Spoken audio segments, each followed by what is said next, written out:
O ano de 2009 registrou muitas ações do Ministério Público Federal na luta pelos direitos das comunidades indígenas.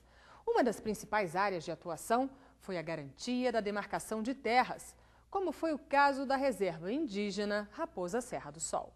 O ano de 2009 ficou marcado por uma decisão importante no Supremo Tribunal Federal na questão indígena. A reserva indígena Raposa Serra do Sol, uma das maiores do Brasil, conseguiu manter a demarcação contínua.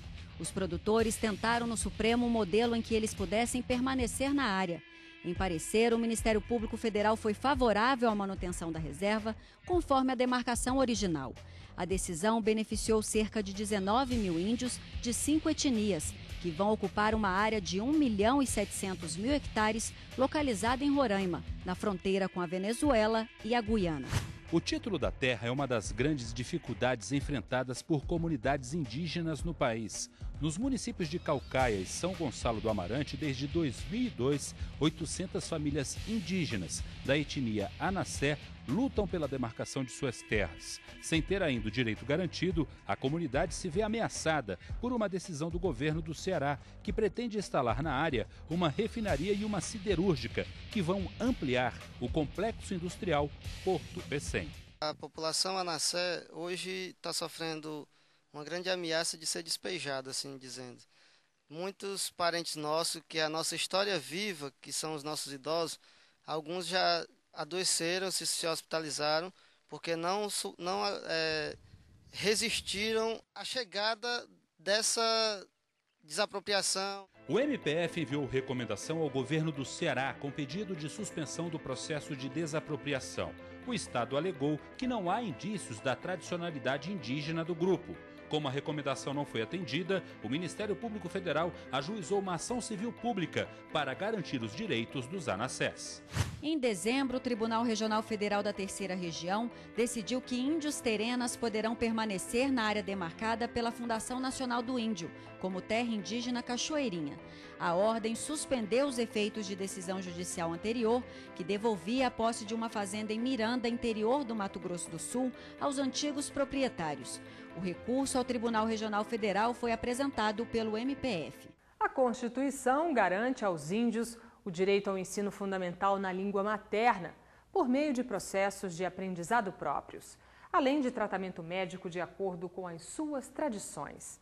O Ministério Público deve assegurar a pluralidade do Estado brasileiro na perspectiva étnica e cultural de comunidades indígenas, quilombolas, extrativistas, assim como de ciganos e comunidades ribeirinhas.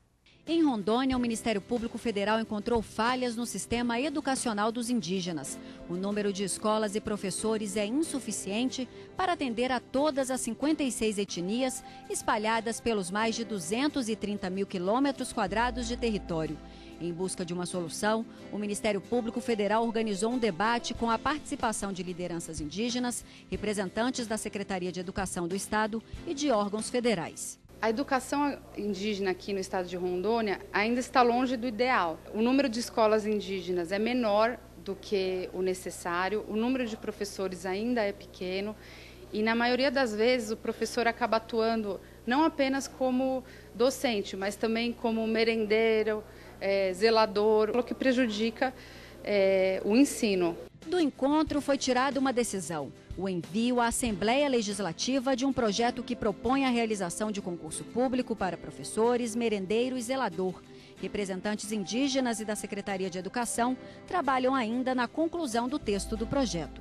Em Manaus, o bom senso ajudou a uma pequena índia. O diagnóstico dos médicos era que, em função da mordida de uma cobra, a perna da menina teria de ser amputada. Preocupada, a família pediu ao hospital que, antes do procedimento, ela fosse atendida por um pajé.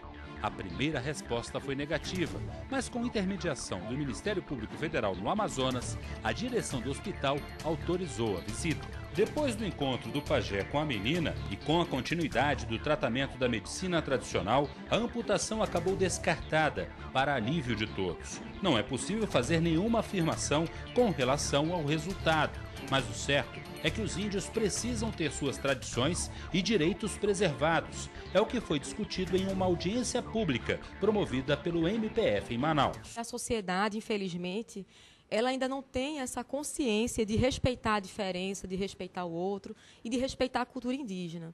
Então, o Ministério Público Federal ele tem entrado nesses casos exatamente para suscitar esse debate e essa consciência, né, de respeitar a diferença. Também em um encontro, o MPF no Rio Grande do Sul discutiu o respeito ao direito dos índios que vivem em regiões urbanas.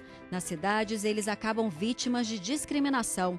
O choque cultural muitas vezes faz com que o índio urbano seja confundido com mendigos. A gente vem sofrendo há 500 e poucos anos de discriminação, né? Preconceito. Isso aí eu tenho maior certeza nunca vai acabar. É o que ocorre com essa comunidade em Porto Alegre, formada por 25 famílias de índios caigangues. Os moradores vizinhos se sentem incomodados com a presença deles. No debate no MPF foram discutidas ações sociais em benefício dos índios e que esclareçam aos não índios a importância de se respeitar diferenças. O índio, ele é, como todos os outros grupos que formam o Brasil, ele tem o direito de ir e vir, de transitar e de exercer as suas atividades de sustento na cidade como no campo ou na aldeia. Ainda no Rio Grande do Sul, o Ministério Público Federal trabalhou ao lado de uma comunidade de descendentes de escravos para que eles conseguissem assegurar um direito. A partir de um estudo feito por uma das integrantes do grupo, ficou comprovado que os moradores da Chácara das Rosas são remanescentes de quilombos. O passo seguinte foi obter uma certidão concedida pela Fundação Cultural Palmares, que garante acesso a benefícios. Mas ainda faltou a posse da terra, que acabou concedida pelo INCRA. A intermediação foi feita em audiências públicas promovidas pelo Ministério Público. Com o título da terra, a Chácara das Rosas passou a ser reconhecida oficialmente como o primeiro quilombo urbano do Brasil. Entre os benefícios sociais conquistados estão o acesso à rede de esgoto, água potável e energia elétrica, uma alegria para todos os integrantes do grupo, a realização de um sonho há muito tempo projetado. O médico lá da Santa Casa me disse que eu vou chegar a 99 anos, eu digo, então vamos ver. 99 anos eu quero estar ainda junto com meus filhos e com as famílias que me rodeiam, meus amigos. Eu me sinto muito bem aqui, graças a Deus. Canoas é uma cidade muito importante para nós. Então é por isso que a gente quer desenvolver isso aqui, para dar um orgulho também, né? Não só cruzar os braços e deixar tudo desabar.